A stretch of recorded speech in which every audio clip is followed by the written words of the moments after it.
Traditionally, you had to be a good speaker, or you had to be able to translate the Bible into different languages, or you had to be able to do things like that in order to be a missionary. But today, you can be in mission with whatever skill and passion you have in life. Right now, we're both involved in the arts, influencing through communication and influencing through relationships. Ywam is one of those mission opportunities that gives us the opportunity to do pretty much anything we want to do. We work in the East End of London, we work with prostitutes, we work with homeless. We'll try anything just to get to know people as friends and not as targets. Missions to me is about bringing a fresh expression of the gospel to people. Taking what God has put into me and to other people, and taking that out to people who haven't heard about Him yet. It is giving the platform to every culture to celebrate who God is, and also giving voice to the voiceless.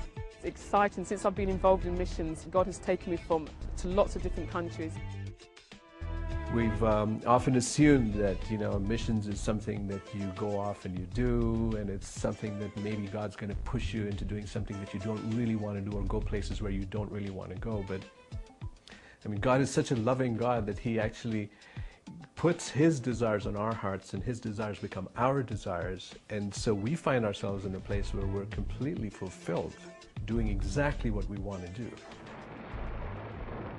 Ywam started as a group of young people who basically had a passion for God and what was on God's heart, where you don't have to be a certain kind of a person, or you don't have to have a certain set of qualifications in order to fulfill God's calling in your life. God uses you, whoever you are, as long as you're willing and you're able. For a long time, I think Ywam has been perceived to be a Western mission, but I think that's changing, and I'm really happy about that, because part of Ywam's value is its diversity, and we can learn so much from each other, and we have so much to offer one another.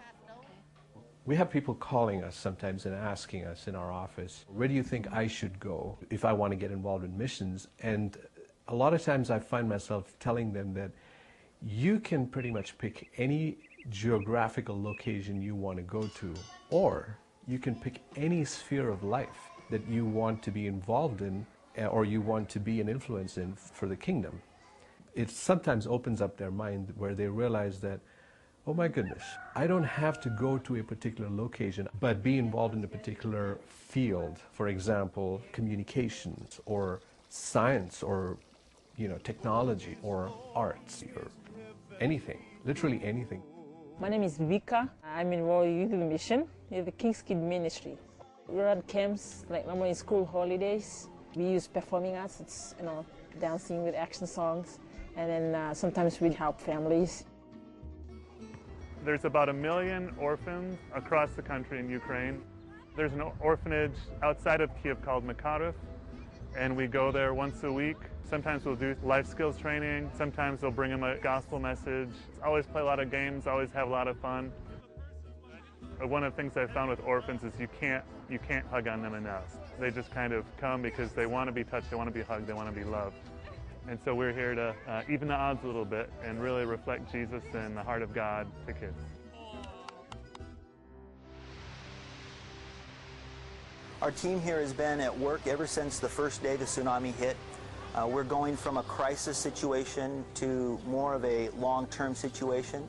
What do you say to somebody that's just lost their 4-year-old child? It's like, you don't have words. The only thing we could show was just some compassion and a hug, hold their hand, listen.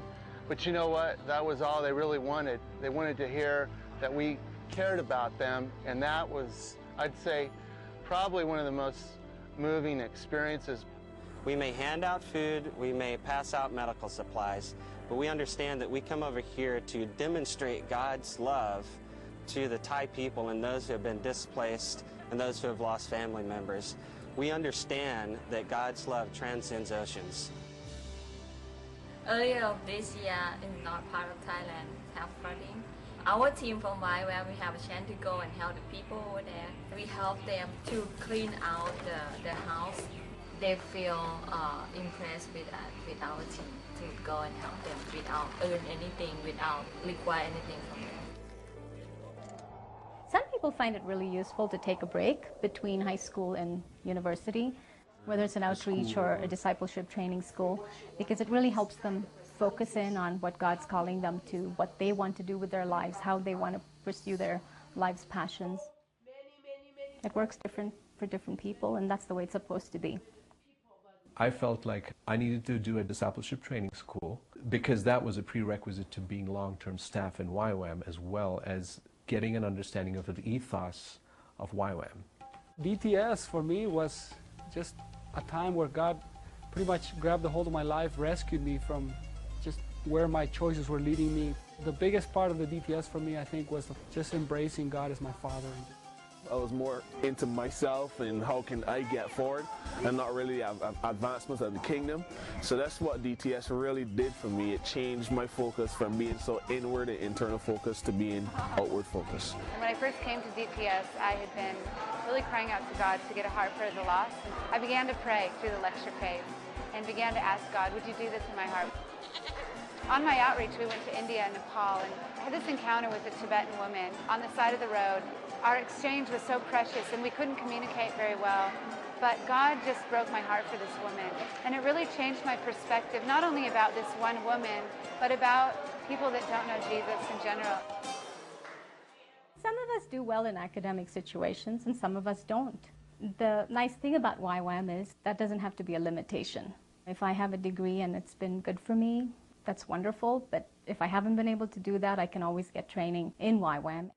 Ywam offers these short training programs, typically 3 months to 6 months long, which I find extremely useful. Because when a young person comes in with passion, saying, I want to be able to go out and reach a specific people group in a specific way, sending them off to college for 6-7 years is not quite the same as being able to go into an intense 3-month training program than to be able to go out and use it right away. The emphasis in a lot of the Ywam schools is heart transformation versus head knowledge. We're encouraged to become the things we learn rather than just store away all this knowledge in our heads. This time for me, it's so personally time with God. When He taught to me and when He learning me to call Him Daddy. Most universities and most seminaries get into a lot of theory, and what I like about Ywam is that it's very, very hands-on, very practical. I went and did a school of desktop communication, which taught me a lot about digital communication for this day and age. The vision of Media Village Nigeria is to rebuild the broken walls of Nigeria's society. Our walls have been broken down by poor leadership, bribery and corruption, religious intolerance, the pandemic of HIV and AIDS, poverty, unemployment, and many other social issues that are facing this country.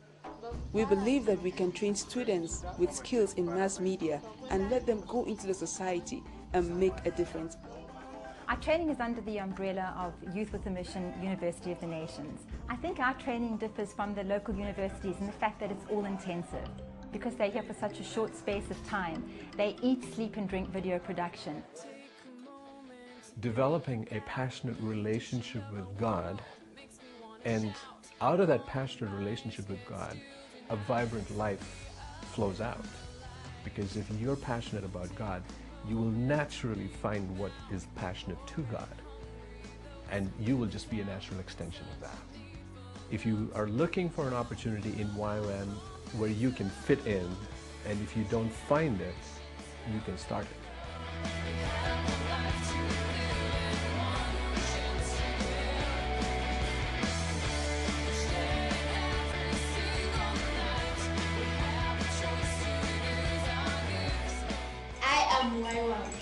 I am Ywam. Ik is van Ywam. ฉันเป็น Ywam ค่ะ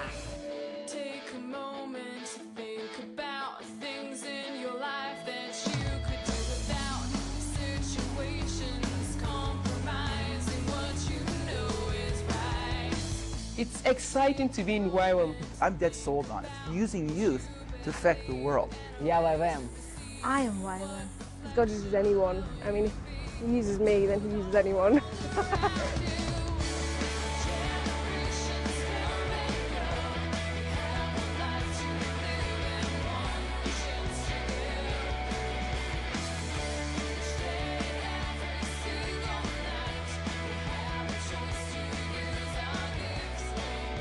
I love being a missionary. I will never trade it for anything else. Yo soy Jucum.